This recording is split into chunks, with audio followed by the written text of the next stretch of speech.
नाही हे लक्षात घेणं फार महत्त्वाचं आहे.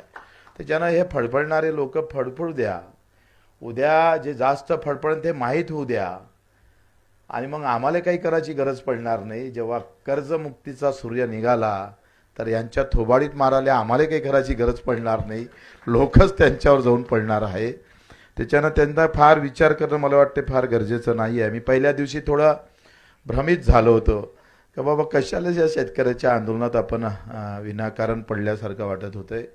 कारण शेतकरी जेव्हा मायबाप बोलायला लागतं तो शेतकरी म्हणून बोलत नाही, तो पार्टीचा म्हणून कधी गटाचा म्हणून बोलतं. तेव्हा त्याचं खऱ्या अर्थानं आपल्याला त्याचा थोडं त्याचं वाईट वाटतं आपल्याला.